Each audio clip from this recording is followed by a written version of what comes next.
오늘 말씀은 다니엘서 3장 19절부터 30절 말씀을 본문 삼아서 다니엘의 세 친구의 풀무불 생존 기적과 느부갓네살의 하나님 찬양이라는 주제를 가지고 같이 은혜 나누는 시간 갖도록 하겠습니다. 다니엘서는 이제 2장에 이어서 계속 이제 3장의 내용이 이어지고 있는데 2장은 꿈 내용이죠. 느부갓네살의 금신상의 꿈. 거기서 이제 느부갓네살 금신상의 금머리가 느부갓네살이었지만 결국은 산에서 사람이 손대지 아니한 뜨인 돌이 산에서 내려와 그 금신상의 철과 진흙에 발을 부서뜨려 가지고 금신상의 우상을 다 무너뜨렸다. 이것은 그 열왕의 시대에 하나님이 한 나라를 세워서 그 우상을 섬기는 모든 나라를 심판할 것을 얘기를 한 것입니다. 그래서 3장에 이제 바벨론 왕 느부갓네살이 자기의 나라의 영원을 기원하고자 금신상을 세워가지고 그에게 경배하지 아니한 자는 풀무불에 던져 넣겠다, 이런 어떤 내용을 얘기를 합니다. 그런데 이제 이 세 친구들은, 다니엘의 세 친구들은 금신상에 대해서 절대적인 어떤 거부를 얘기를 하죠. 그래서 실제로 이제 바벨론 왕 느부갓네살이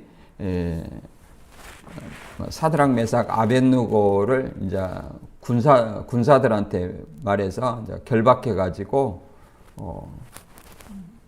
풀무불 평소보다 7배나 뜨거운 풀무불에 던져 넣었는데, 던져 넣는 사람까지 죽고, 그 다음에 불 가운데에서 하나님의 그 보호 속에서 구원받았다는 구원받아 그 느부갓네살이 하나님을 찬양하는 그런 어떤 내용이 이 본문의 내용입니다. 그래서 이 느부갓네살의 이 내용을 통해서 한번 우리가 얻어야 될 교훈은 무엇인지 한번 살펴보도록 하겠습니다. 본문 먼저 읽어보겠습니다. 다니엘서 3장 19절부터 30절까지 읽어보겠습니다. 같이 읽어볼게요. 시작. 느부갓네살이 분이 가득하여 사드락과 메삭과 아벳느고를 향하여 얼굴빛을 바꾸고 명령하여 이르되 그 풀무불을 뜨겁게 하되 평소보다 7배나 뜨겁게 하라 하고 군대 중 용사 몇 사람을 명령하여 사드락과 메삭과 아벳느고를 결박하여 극렬히 타는 풀무불 가운데 던지라 하니라. 그러자 그 사람들이 겉옷과 속옷과 모자와 다른 옷을 입은 채 결박하여 맹렬히 타는 풀무불 가운데 던졌더라. 왕의 명령이 엄하고 풀무불이 심히 뜨거우므로 불꽃이 사드락과 메삭과 아벳느고를 붙든 사람을 태워 죽였고, 이 세 사람 사드락 메삭과 아벳느고는 결박된 채 맹렬히 타는 풀무불 가운데 떨어졌더라. 그때 느부갓네살 왕이 놀라 급히 일어나서 모사들에게 물어 이르되 우리가 결박하여 불 가운데 던진 자는 세 사람이 아니었느냐 하니, 그들이 왕에게 대답하여 이르되 왕이여 올소이다 하더라. 왕이 또 말하여 이르되 내가 보니 결박되지 아니한 네 사람이 불 가운데로 다니는데 상하지도 아니하였고 그 넷째 모양은 신들의 아들 같도다 하고, 느부갓네살이 맹렬히 타는 풀무불 악이 가까이 가서 불러 이르되 지극히 높으신 하나님의 종 사드락과 메삭과 아벳느고야, 나와서 이리로 오라 하매 사드락과 메삭과 아벳느고가 불 가운데서 나온지라. 총독과 지사와 행정관과 왕의 모사들이 모여 이 사람들을 본즉 불이 능히 그들을 모멸해하지 못하였고 머리털도 걸리지 아니하였고 그들의 겉옷도 변하지 않았고 불탄 냄새도 없었더라. 느부갓네살이 말하여 이르되 사드락과 메삭과 아벳느고의 하나님을 찬송할지로다.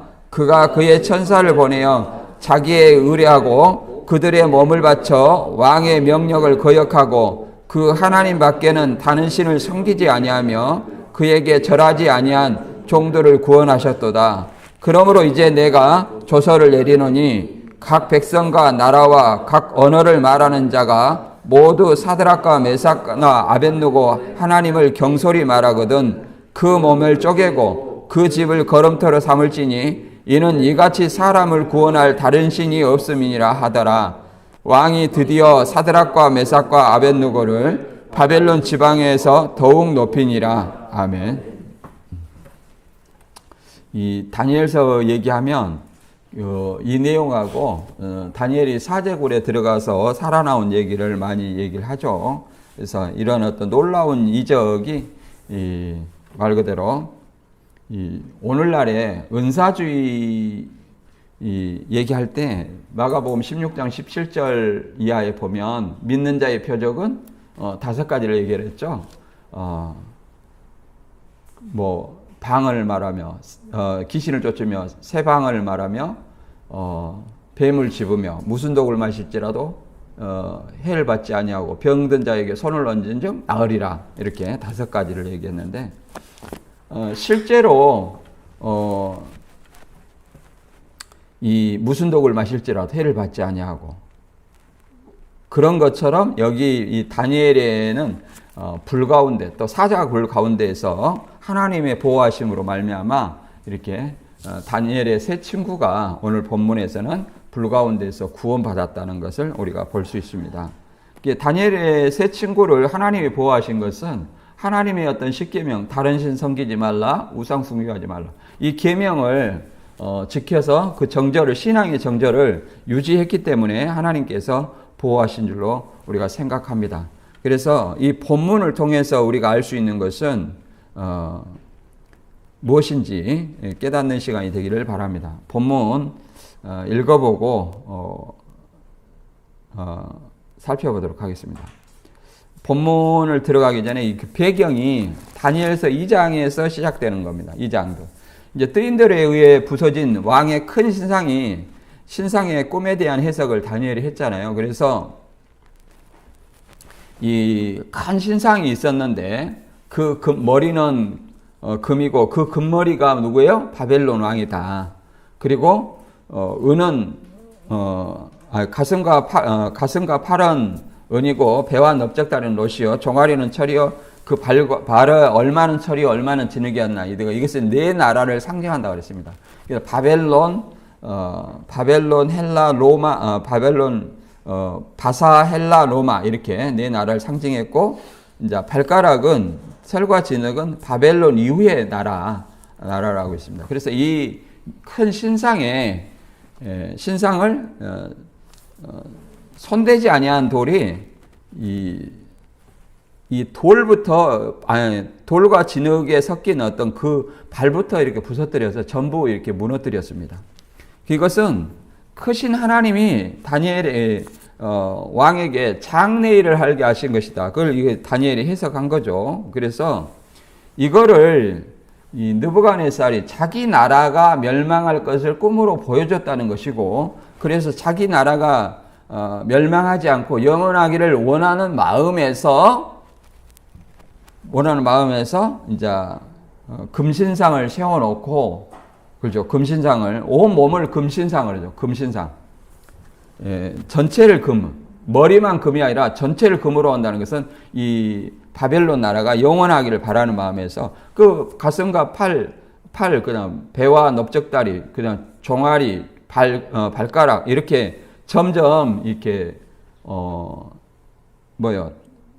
나라가 진행될수록 점점 가치가 떨어지는 어떤 그 금속으로 되어 있죠. 그리고 마지막 철과 진흙은 이 돌에 의해서 완전히 박살나는 이런 어떤 그림, 이런 꿈과 해석을 보여줬잖아요. 그래서 영원하기를 바라는 마음에서 이 바벨론 나라가 영원하기를 바라는 마음에서 온 신상의 몸을 금으로 이렇게 해서 금신상을 세워서 이제 모든 사람이 나팔 불 때 모든 사람이 금신상에 절하라. 그렇지 아니하면 맹렬히 타는 불에 넣으리라. 이렇게 이야기를 합니다. 그랬을 때 이제 다니엘 세 친구는 다니엘서 3장 17절에 보면 왕이야 우리가 섬기는 하나님이 계시다면 우리를 맹렬히 타는 불에서 불 가운데서 능히 건져내시겠고 왕의 손에서도 건져내시리다. 이렇게 고백을 합니다. 그래서 다니엘이 이런 것은 하나님의 십계명에 그러잖아요. 이 느부갓네살의 그 바벨론의 신은 뭐냐면 마르둑이라는 신이에요. 마르둑, 벨이라고 말하죠. 이것은 하나님이나 주와 같은 어떤 용어로 사용됩니다. 하나님이나 주. 그래서 마르둑과 벨 같은 의미죠. 그래서 이 신을 이 신의 모양을 본따서 신상을 세운 거죠. 그러니까 바벨론 왕 느부갓네살이 세운 금신상에 절하는 것은 누구한테 절하는 거예요?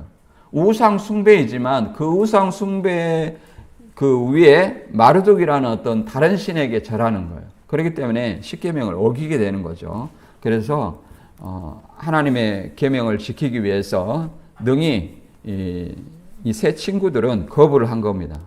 그리고 이제 평소보다 절하지 않는 사람, 평소보다 7배 뜨거운 불을 이들을 풀무불이라는 것은 이제 새를 달구는 영광로입니다. 영광로를 7배 뜨거운 불이라고 얘기합니다. 그래서 던져 넣던 군사들이 이 불이 너무 뜨겁기 때문에 이 불길이 나오는 어떤 불에 타 죽었다 얘기를 합니다. 그 내용을 한번 읽어보고 알아보도록 하겠습니다.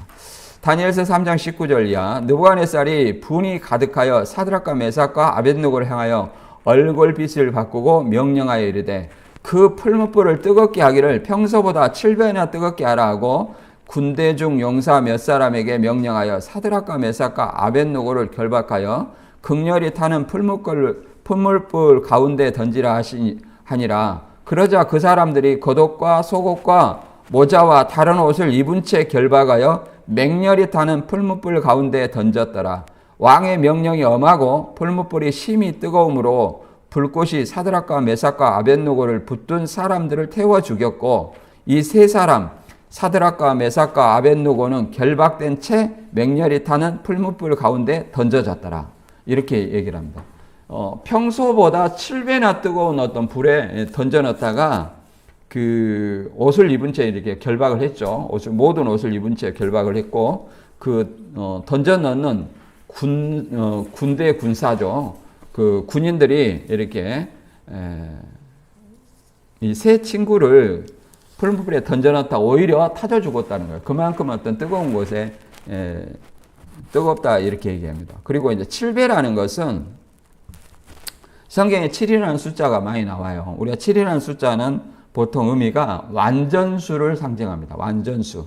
근데 여기서 7이라는 것은 심판과 계시록에서는 7인, 7나팔, 7대접 이렇게 했죠. 심판과 연결해서 이해됩니다. 왜 그러냐면 레위기 26장 18절에 보면 이렇게 죄진 사람의 죄의 벌을 7배나 더한다 이런 말이 있습니다. 만일 너희가 그렇게 되어도 내게 청종하지 아니하면 너희의 죄로 말미암아 내가 너희를 7배나 더 징벌하리라.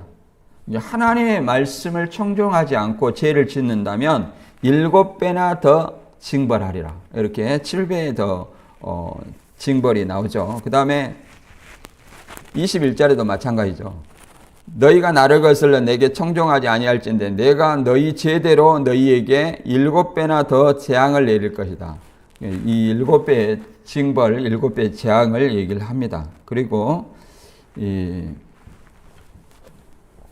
다니엘서 6장 24절에도 이와 같은 일이 있어요. 이 다니엘이 이제 사자굴에 던져넣는 그 얘기를 하는 거죠. 결국은 다니엘도 이 다리오 왕 때에 이런 어떤 일을 당하게 됩니다. 왕이 말하며 다니엘을 참수한 사람들을 끌어오게 하고 그들의 처지들과 함께 사자굴에 던져 넣게 하였더니 그들이 굴 바닥에 닿기도 전에 사자들이 그들을 움켜 그 뼈까지도 부서뜨렸더라. 이렇게 얘기를 합니다. 이것은 뭘 얘기하냐면 다니엘을 참소하던 자가 있어요. 다니엘을 사자굴에 넣어서 죽이려고 하던 그 사람들이 오히려 다니엘은 살아남았고 오히려 그 사람들이 오히려 사자굴에 들어가서 이제 뜯겼다는 것을 얘기를 합니다. 뭐 이런 어떤 사례들은 성경에 많이 있습니다. 예를 들어서 오히려 하나님의 백성을 이렇게 참수하려고 하는 어떤 그런 사람들이 오히려 역으로 당하는 일. 에스더에도 마찬가지죠. 모르드게를 매달려고 한 자 하만이 그러잖아요. 예, 하만이 모르드게를 매달라고 나무를 세워놨는데 그 나무에 하만이 오히려 거꾸로 달린 사례도 있습니다. 그래서 하나님은 이렇게 당신의 백성들을 항상 시험을 통해서 연단하시고 연단을 통해서 온전하게 하시고 그 연단을 통해서 생명의 면류관을 주신다고 얘기를 합니다. 그래서 우리에게 시험이 온다고 해서 이게 하나님이 나를 버리신구나 그게 아니라 하나님이 나를 기이 쓰시려고 나를 시험한다는 것을 우리가 좀 이해를 해야 됩니다. 야고보서 1장 12절에는 그래서 시험을 참는 자는 복이 있나니 이는 시련을 견디는 자가 주께서 자기를 사랑하는 자들에게 약속하신 생명의 면류관을 얻을 것이기 때문이라 이렇게 얘기합니다. 시험이 우리에게 반드시 온다는 거예요. 하나님의 그 백성들을 보면 자 아브라함도 시험을 했고 그렇죠? 자 모세도 시험을 했고 다 시험을 했습니다. 대부분 시험을 통과해서 그들이 마침내 축복을 얻었다는 사실을 우리가 알 수 있습니다.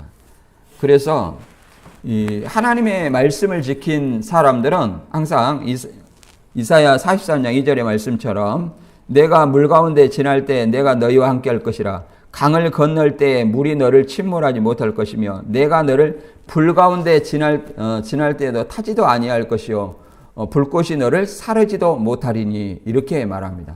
그래서 하나님의 어떤 계명을 지킨 사람들은 하나님이 이렇게 보호를 해 주신다는 거예요. 우리가 계시록에도 잘 나와 있지만 계시록 1장 8, 9절에 보면 하나님의 말씀으로 인해서 반모라는 섬에 사도 요한이 이렇게 있었던 중에 주의 환상과 계시를 받게 됩니다. 근데 반모라는 섬에 들어간 이유가 뭡니까? 결국은 도미티안 황제 숭배를 거부해서 반모라는 섬에 유배됐습니다.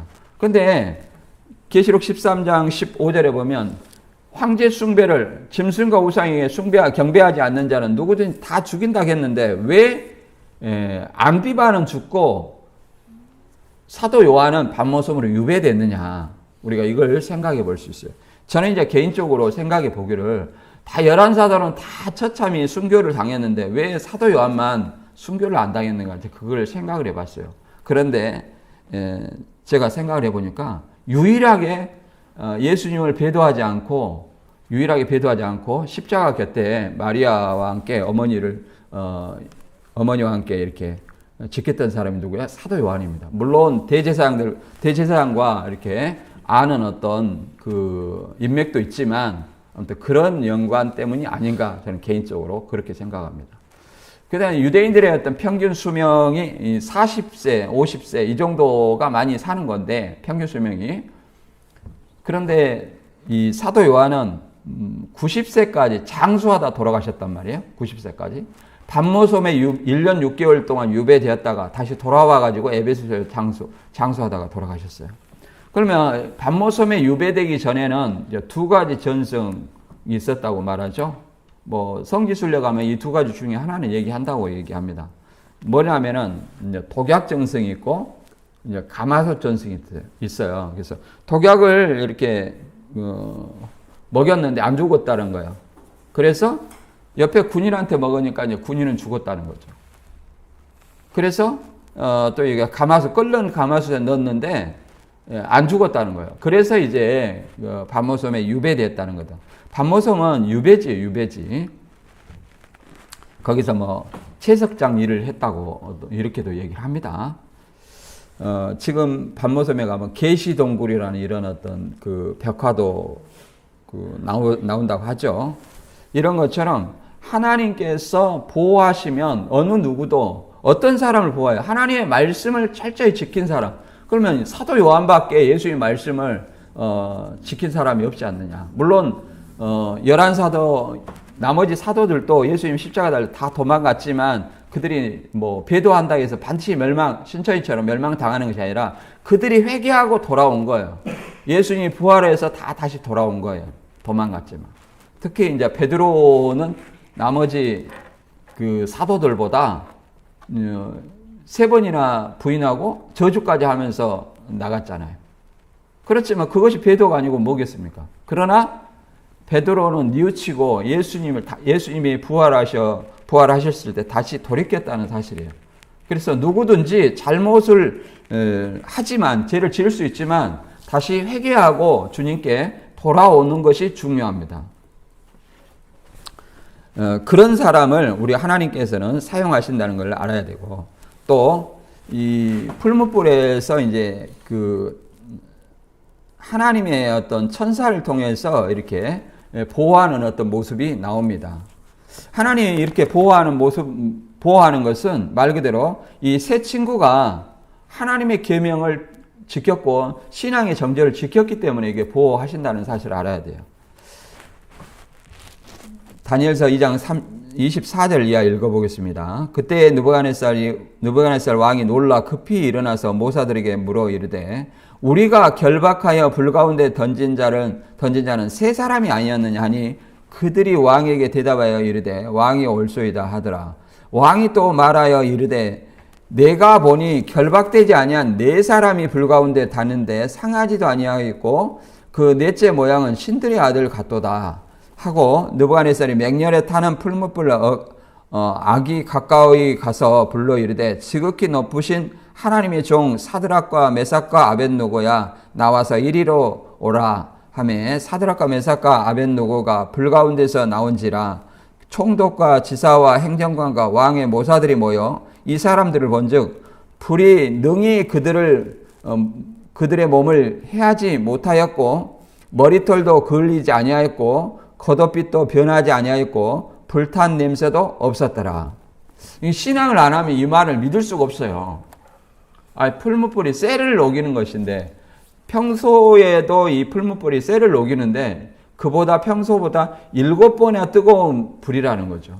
그러면 당연히 쇠도 녹는 그런 어떤 엄청난 그 뜨거운 불에 이 풀무불 가운데 던져넣는 군인들도 죽었잖아요. 그런 가운데 이 다니엘의 세 친구가 옷도 타지 않고 그러잖아요. 몸에 걸린 흔적이나 아무것도 상하지 않고 불탄 냄새도 없이 그냥 걸어 나왔다는 거. 이거는 신앙인이 아니라면 믿을 수가 없는 얘기예요. 믿을 수가 없는 얘기. 우리는 이것을 어떤 다른 신도, 하나님의 다른 신도 이거를 흉내낼 수가 없는 거예요. 예를 들어서 하나님께서 이 사람들을 이렇게 보호하신 것은 말 그대로 출애굽기 20장에 10계명에 그냥 하나님 우상 이거 숭배하지 말고, 또 계시록에서는 뭐라고 말합니까? 짐승과 그의 우상에 경배하고 그의 이름의 표를 받는 자는 누구든지 밤낮 쉼을 얻지 못하리라. 그래서 짐승의 우상, 계시록에서 짐승의 우상에게 경배하는 사람들은 뭐 그 당시에는 육신이 살지만 영어는 뭐예요? 불못에 들어간다. 그럼 어떤 사람들이 하나님께서 보호하시냐? 14장 12절에 성도들의 인내하 여긴나니 그들은 하나님의 계명과 예수에 대한 믿음을 지키는 자니라. 물론 예수님이 출연 안 하시기 때문에 그들은 하나님의 계명을 철저히 지킨 자들이라고 말할 수 있습니다. 그래서 모세도 마찬가지예요. 모세도 하나님의 부르심에 응해서 하나님의 계명을 지켰죠. 그래서 하나님께 순종하였고, 또 이 요셉 때도 마찬가지입니다. 요셉도 마찬가지로 하나님의 섭리를 위해서 아브라함에게 하신 그 약속을 지키기 위해서 요셉을 애굽에 파는 이런 어떤 섭리를 행하신 거예요. 형제들은 그냥 시기해서 미디안 상인에게 팔았지만 그러잖아요. 결국은 애굽에서 총리가 됐다는 거예요. 꿈풀이를 통해서. 그래서 요셉이 깨닫기를 뭐라고 말하면 창세기 50장 20절에 보면 당신들은 나를 해하려고 하였으나 하나님은 그것을 선으로 바꾸사 오늘과 같이 많은 백성의 생명을 구원하게 하시리라 하셨나니 이렇게 말합니다. 그래, 당신의 많은 생명, 그 다음에 애굽의 많은 민족들. 그렇잖아요. 결국은, 애굽의 애굽인의 백성들의 생명들을 살리고 자기의 어떤 가족들도 다 살리기 위해서 하나님께서 이런 어떤 섭리 가운데 역사하셨다는 사실을 우리가 알 수 있습니다. 그리고 하나님이 이제 모세를 택해서 출애굽의 사역도 우리가 살펴볼 수 있어요. 출애굽. 모세가 하나님께 순종을 했기 때문에 그에게 능력을 더하신 것입니다. 우리가 출애굽 홍해 건넌 이제 홍해에는 두 개가 있어요. 수에즈만과 아카바만 있어요. 기존의 설은 수에즈만의 홍해를 건넜다고 이런 것은 이제 로마 카톨릭에서 그렇게 한 것 같아요. 그러나 우리가 이제 김승학 장로의 지도를 보면 아카바만의 홍해예요. 아카바만. 그럼 미디안이 지금의 사우디아라비아잖아요. 그럼 모세가 도망가서 시내산에 올라갔는데 그럼 미디안에 시내산이 있어야 되지 어떻게 그 시나이 반도에 시내산이 있습니까? 그것은 이 사우디아라비아가 철저히 자기 나라를 통제하기 때문에 외부에서 검증을 못했기 때문에 가상의 광야, 가상의 홍해를 이렇게 만든 것이 아닌가 그렇게 생각이 됩니다. 그래서 보니까 저는 개인적으로 그때 가장 이해가 되지 않는 것이 미디안으로 도망가서 시내산에 양을 찾다가 시내산에 갔는데 어떻게 이 시나이 반도의 시내산에 어린 양을 찾으러 갔다면 어린 양이 굉장히 그 여정을 많이 했다고 볼 수밖에 없어요.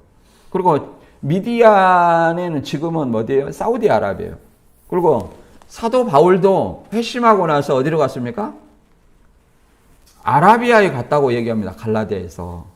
그 아라비아 뭐하러 갔겠어요? 하나님의 율법을 받은 자기가 신봉하던 율법을 받은 그 산에 가지 않았겠느냐 우리가 생각을 해볼 수 있습니다. 그래서 이 하나님이 이 모세를 불러가지고 이 능력을 주신 거예요.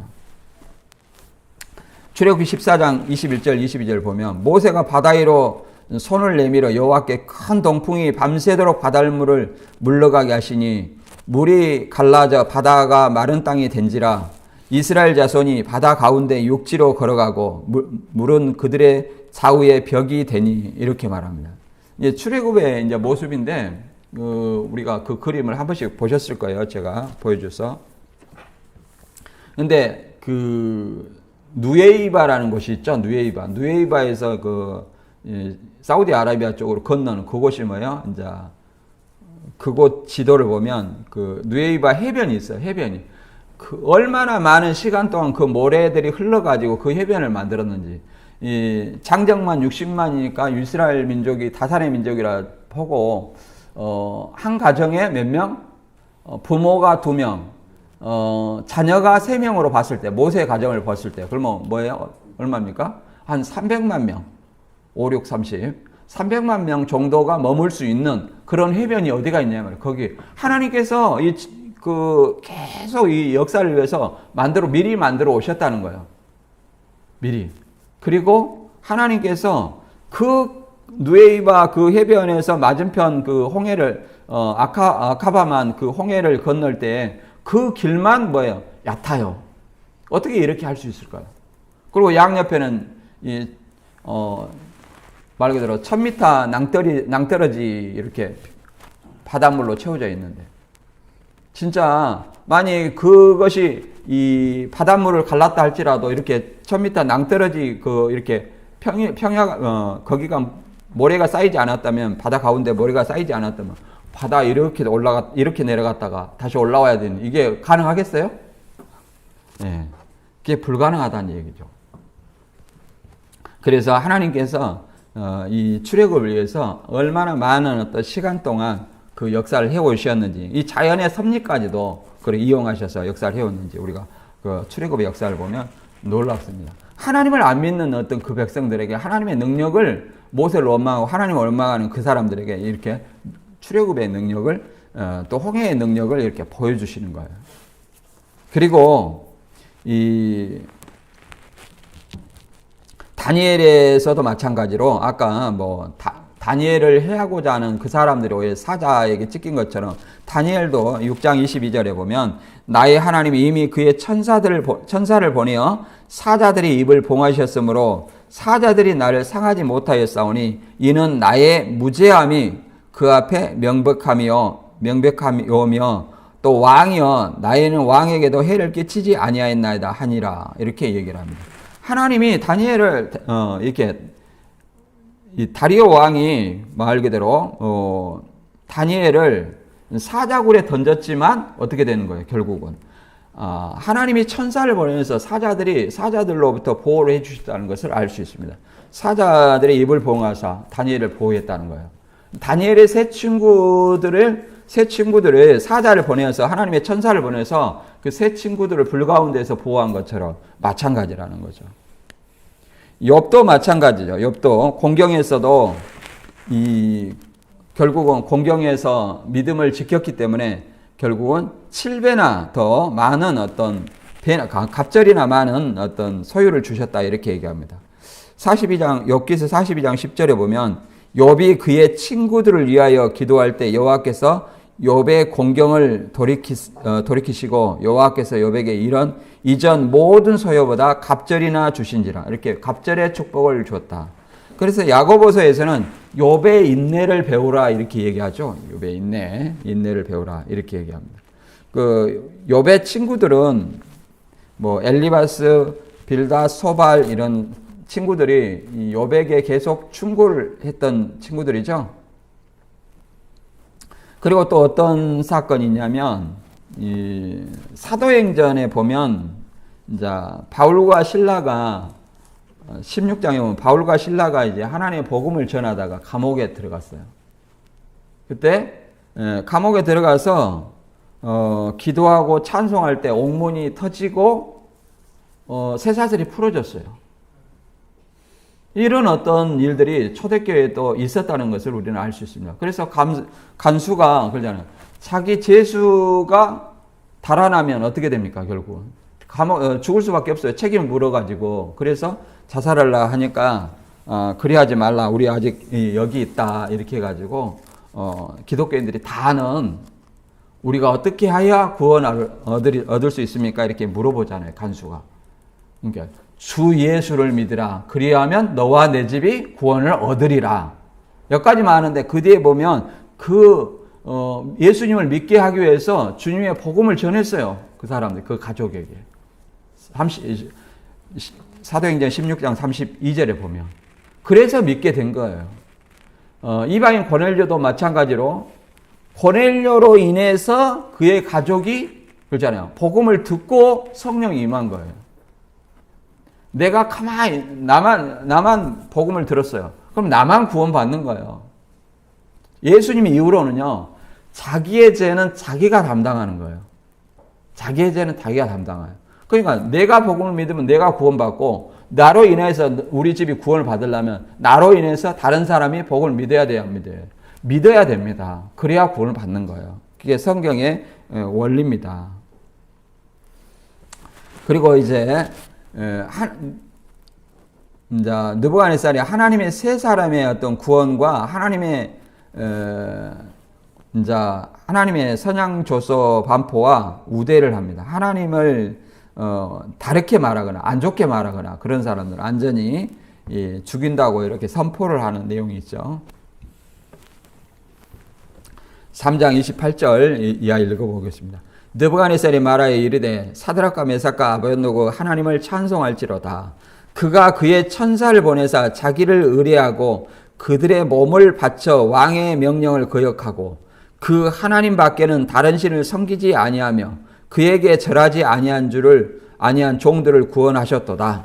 그러므로 이제 내가 조서를 내리노니 각 백성과 각 나라와 각 언어를 말하는 자가 모두 사드락과 메삭과 아벳노고의 하나님께 경소히 말하거든 그 몸을 쪼개고 그 집을 거름터로 삼을지니 이는 이같이 사람을 구원할 다른 신이 없음이라 하더라. 왕이 드디어 사드락과 메삭과 아벳노고를 바벨론 지방에서 더욱 높이니라. 이렇게 얘기를 합니다.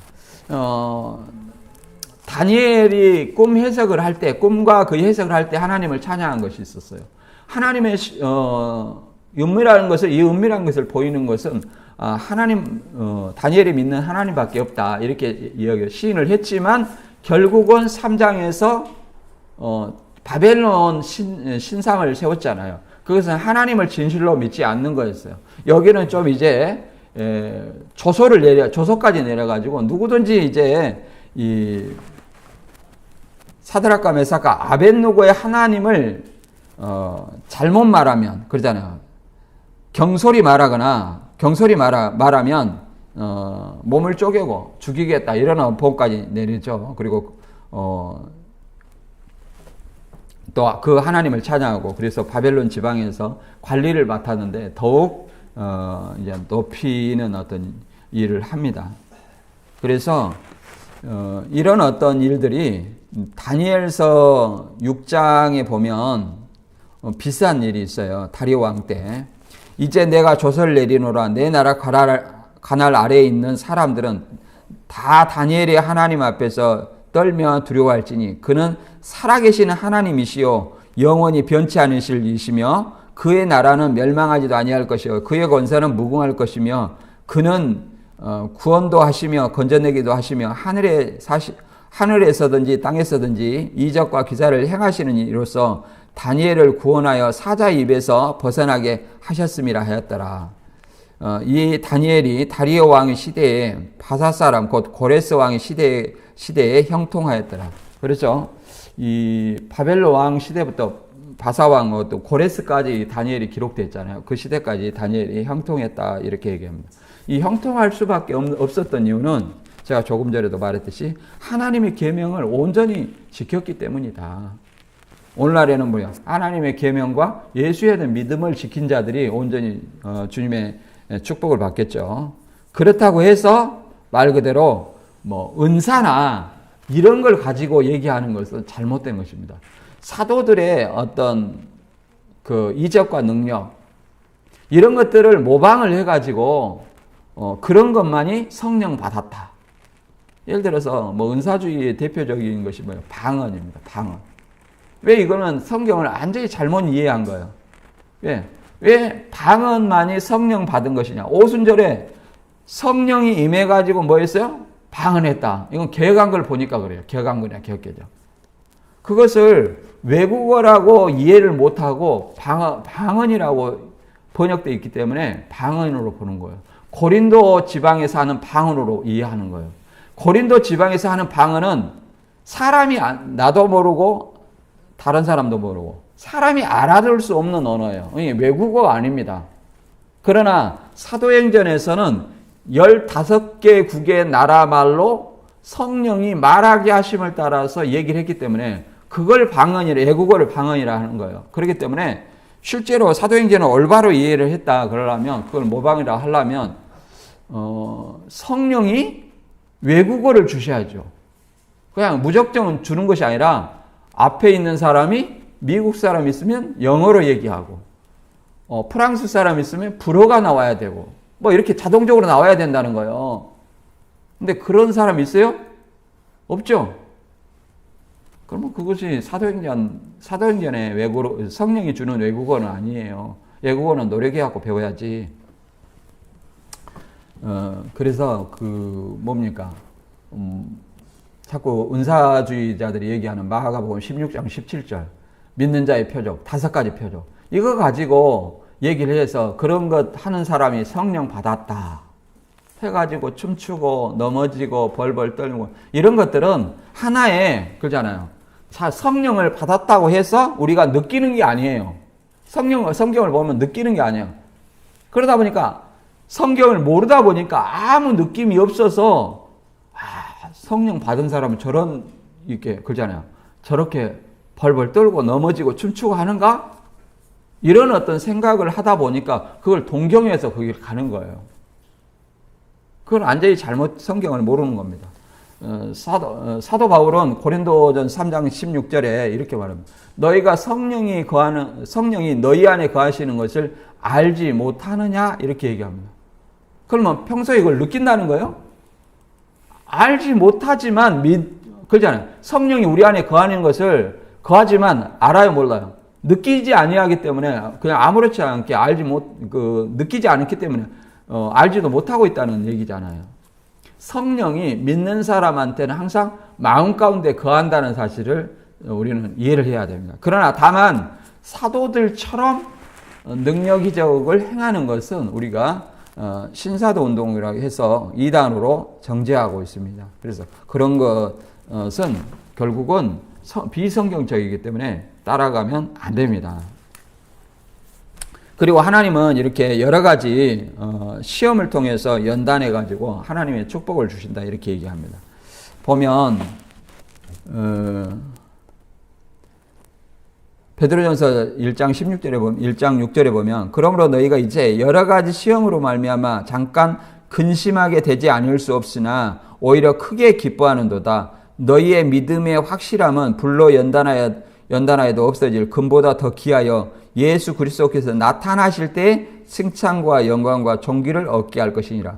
그렇죠. 이제 우리가 시험을 통해서 우리의 믿음을 확증하면 그리스도 재림하실 때 우리에게 영광과 존귀로 우리가 하나님께서 갚으신다는 사실을 성경은 말하고 있습니다.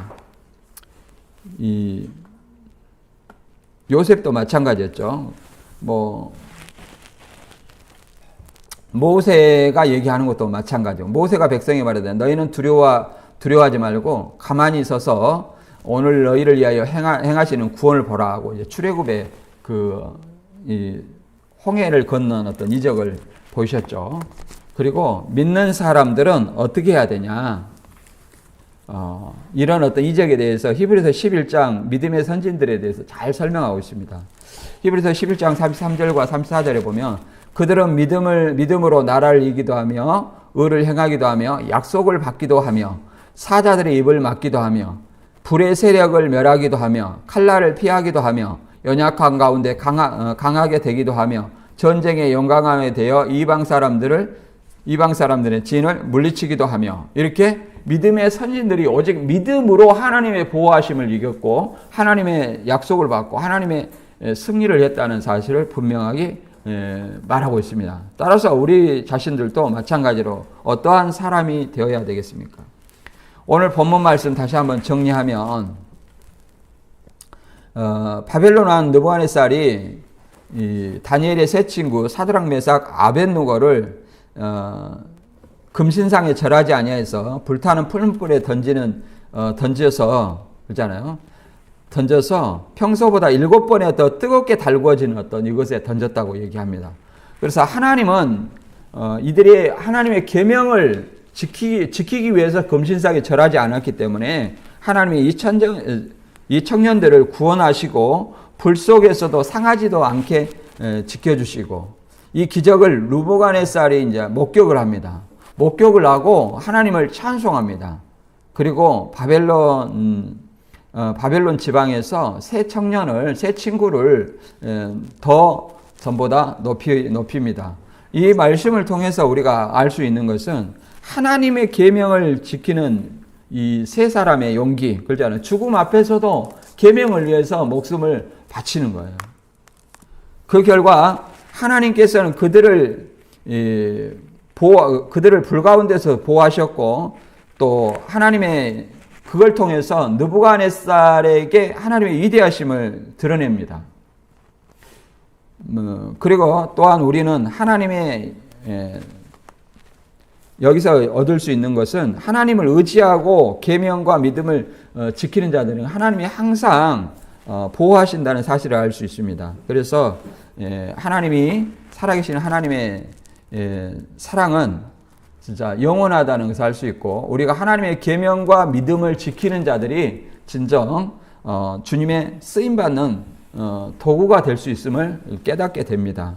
로마서 12장 1절 2절에도 마찬가지로 너희 몸을 하나님의 산 제물로 드려라. 산 제사로 드리라. 하나님께 온전히 헌신하라는 얘기고 그랬을 때 이것이 영적 예배라고 얘기를 합니다. 오늘 드려지는 예배가 이 예배가 아니라 하나님께 온전히 헌신하는 것이 산 제사라고 얘기하며 영적 예배라고 얘기합니다. 그 영적 예배는 뭐냐? 하나님의 기뻐하시고 온전한 뜻이 무엇인지 분별해서 내가 하나님의 어떤 산 제사를 드려야 돼요. 분별하지 못하고 입술로만 주여 주여 하면서 내가 하나님께 산제사를 드리는 것은 자기 만족이지 결코 하나님이 원하는 산제사는 아니라는 사실을 우리는 알아야 됩니다.